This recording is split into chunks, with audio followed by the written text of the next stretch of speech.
president po ng Boss Ironman, ng Boss.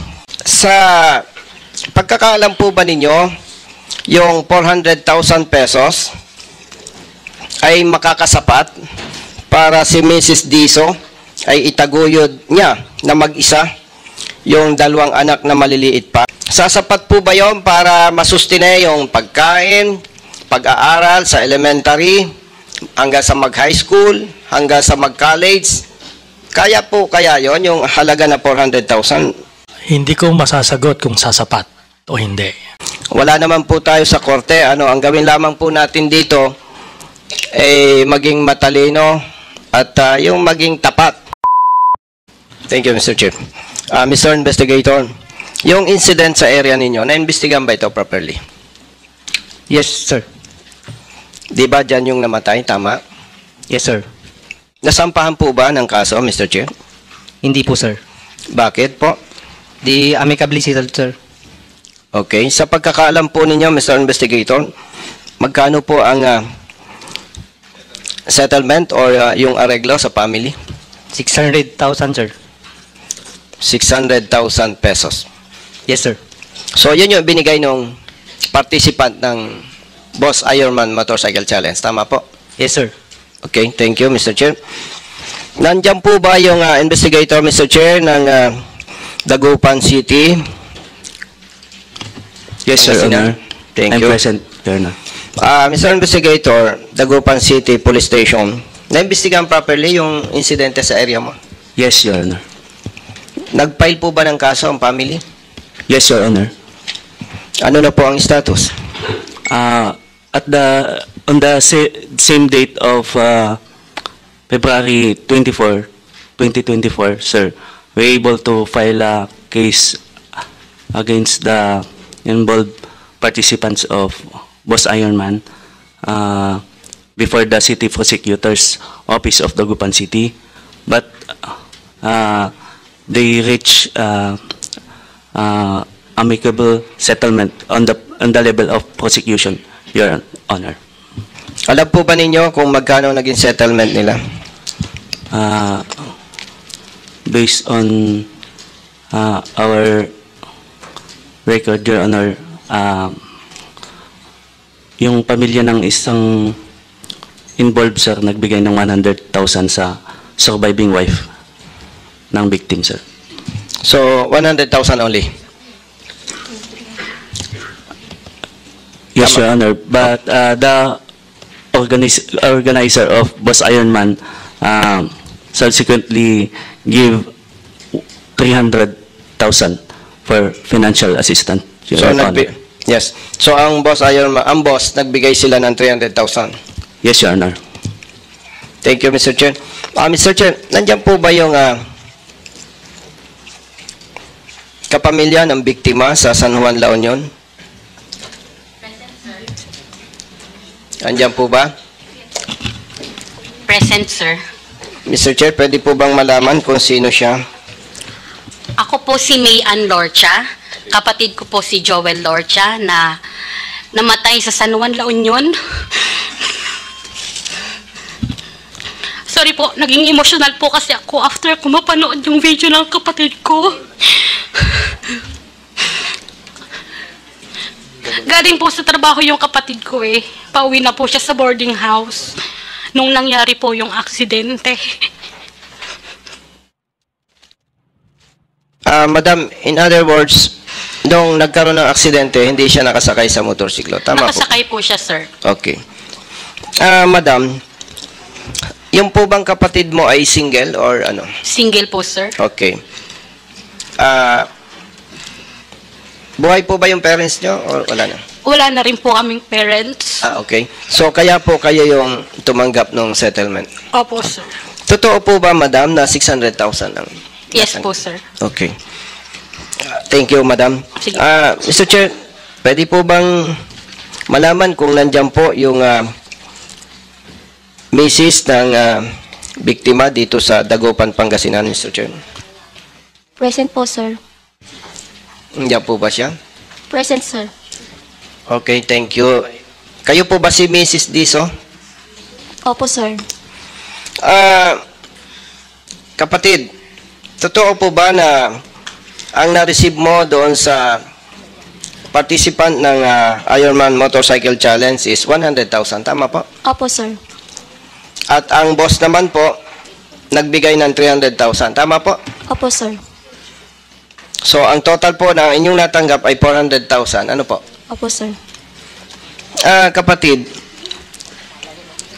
ilan po ang anak ninyo? 2 lalaki po, sir. Ilang taon na po? Yung panganay ko po is 5, tapos yung bunso ko 2 taon po. 5 and 2 years old. Paumanhin, kapatid, no? Pwede mo sagutin, pwedeng hindi. Opo, sir. Ikaw po ba ay may trabaho? Nung buhay pa yung asawa ko, sir, sa bahay lang po, doon lang po talaga ako. Inaasikaso ko yung mga anak ko, tapos yung asawa ko po. Paumanhin din, kapatid, ano? Gusto ko lang malaman. Yung po bang pamilya nyo, makapatid mo, parents mo, ano po ba ito? Nakakaluwag sa buhay o ordinaryong pamilya lang? Ordinaryong pamilya lang din po, sir. Okay, thank you, Mr. Chair. President po ng Boss Ironman, ng Boss, Mr. Joseph Tan, pwede po ba, Mr. Chair? Opo. Brother Tiger, sa pagkakaalam po ba ninyo, yung 400,000 pesos ay makakasapat para si Mrs. Diso ay itaguyod niya na mag-isa yung 2 anak na maliliit pa? Ibig sabihin pong may taguyod yung kinabukasan, sasapat po ba yun para masustine yung pagkain, pag-aaral sa elementary, hanggang sa mag-high school, hanggang sa mag-college? Kaya po kaya yon yung halaga na 400,000, Mr. Chair? Yes, President Tiger? How do I address you, sir? Mr. Chair or? Mr. Joseph Tan? Your Honor. Your Honor, hindi ko masasagot kung sasapat o hindi. Excuse Pero- me, Mr. Chair. Pasensya po, President, Mr. Joseph Tan. Wala naman po tayo sa korte. Ang gawin lamang po natin dito ay maging matalino at yung maging tapat, maging honest. Gusto ko pong malaman, Mr. Chair, from Mr. Joseph Tan. Sa pagkakaunawa po ba ninyo, sasapat yung 400,000 para maproteksyonan yung kinabukasan ng 2 anak na naulila ni Dexter? Yes or no? Sasapat po? No. No. And may mga advokasya kayo, tama po? Opo. Tama po bang isipin na ang members ng boss, BMW owners, ay paano ba ito sasabihin? Mayayaman o no? Sabihin natin may kaya o milyonaryo. Tama po ba, Mr. President? Tiger? Opo. Tama po ba? Opo. Tama po. Mr. Chair, na itanong ko po ito kasi malaki po ang pagkakaiba ng pamilya ng mayayaman. We are not saying na kung mayaman ka, okay lang mamatay ka. Ang pagkakaiba po, Mr. Chair, ng mayaman sa ordinaryong tao or individuals, kapag ka po yung family man sa mayamang pamilya, milyonaryo, kapag namatay, one thing for sure, yung anak na naulila, kakain 3 times a day, may merienda pa, mapag-aaral pa, hanggang kolehiyo.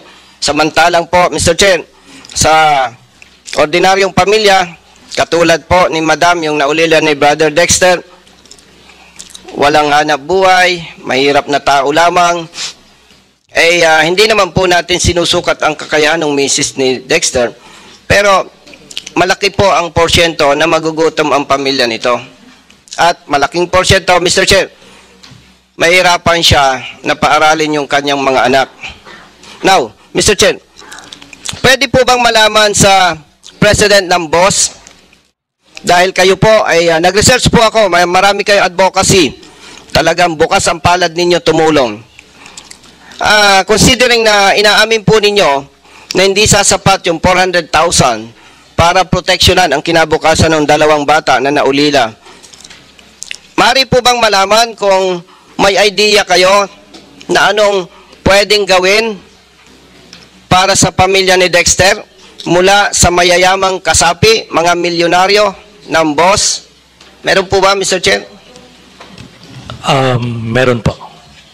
Pwede kaya, Mr. Chair, malaman kung ano yung magandang naiisip ninyo para masagip ang kinabukasan nitong dalawang bata? Mr. Chairman, magandang umaga po. Ako po si Tristan Diaz, dating presidente ho ng BOSS. Excuse me, Mr. Chair. Pakihintay po kung in-acknowledge kayo ni Mr. Chair. Kung pwede kayong magsalita, Mr. Chair. Yes, Your Honor. You can proceed to answer the queries of the Honorable Busita. Maraming salamat po, Mr. Chairman. Sa BMW Owner Society of Safe Riders, kami po ay yung 300,000 po na inabot namin sa pamilya ay initiative na po yan ng aming pamunuan upang makatulong sa kanila. At kung sabi nga po ng aming presidente, sa kanyang pagtaya ay hindi po sasapat yung 300,000 para po doon sa kinabukasan ng mga bata. Nakakasigurado po kayo, Mr. Chairman, na handa po ang BMW Owner Society of Safe Riders na sagutin ang pag-aaral ng mga bata ito. Thank you, Mr. Chair. Mr. Chair, naitanong ko po ito kasi one time po sa PNPA, nung ako po assigned doon, merong isang kadete, accidentally, naputukan niya yung classmate niya. And siyempre po, as advocate, nakialam ako, nalaman ko na hindi naman talaga sinasadya. At nakialam tayo, Mr. Chair, doon. At nirekomenda po natin doon sa pamilya noong namatay na walang intensyon na mangyari yan. So, kung tatanggapin ninyo yung aking mungkahi, yung mga kapatid ng kadete na namatay ay paaralin na lamang. And siyempre po, win-win solution, tinanggap ng kadet na gano'n na lang ang naging agreement. At napakaganda po na nakagraduate yung mga kapatid ng kadete na namatay. So, ang punto po dito, Mr. Chair, is nandyan na yan eh. At kita naman po natin na maganda advokasya ng boss. Kaya yun po ang ating challenge sa kanila na ito na yung the best opportunity na yung bagamat hindi sinasadya at hindi ninyo gusto, pero ito na yung the best opportunity na yung pagkukulang o kamalian ng boss ay matakipan sa pamamagitan ng pagsuporta sa mga bata na naulila.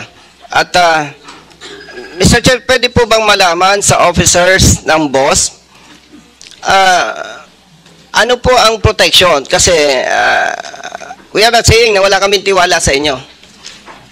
Para naman po masaya yung pamilya at yung mga bata, yan po ba pwedeng magkaroon ng black and white agreement na talagang sasagutin po ninyo lahat ng gastusin sa school and everything? Kaya po ba ninyo, Mr. Chair?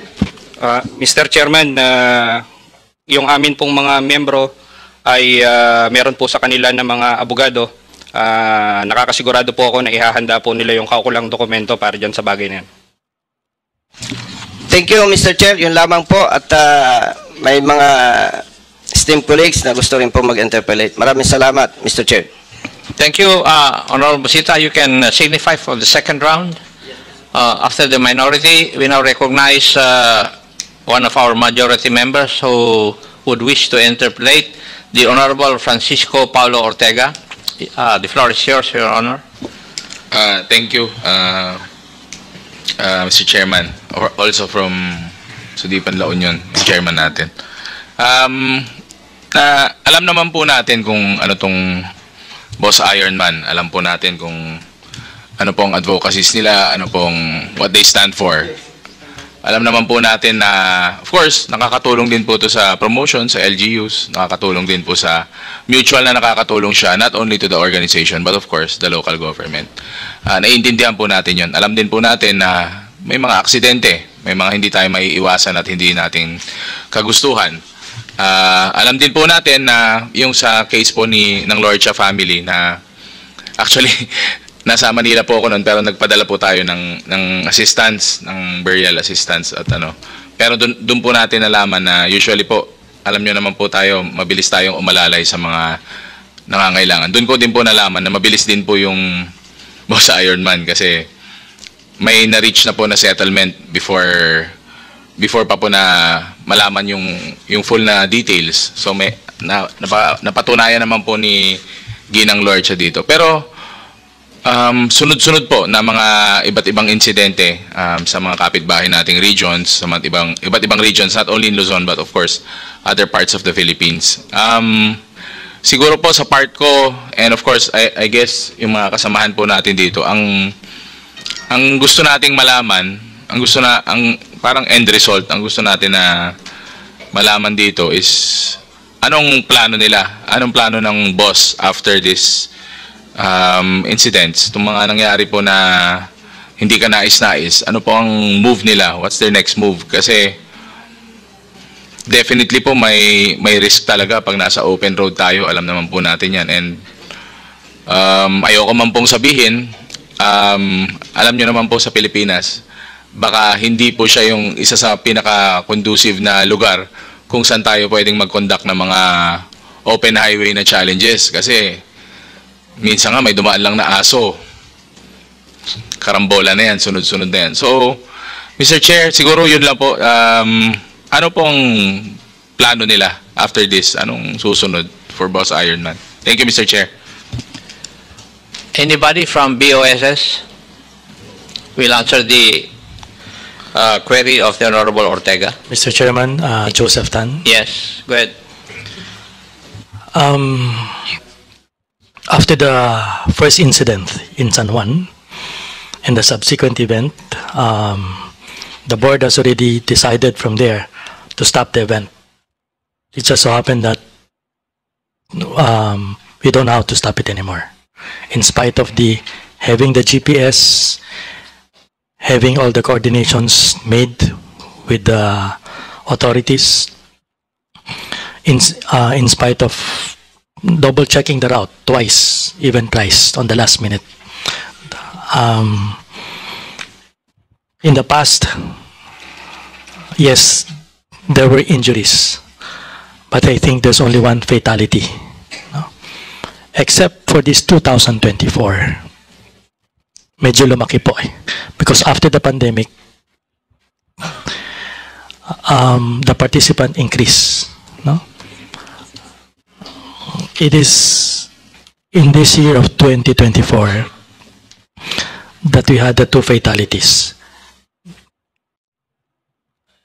Walang kapalit yung buhay.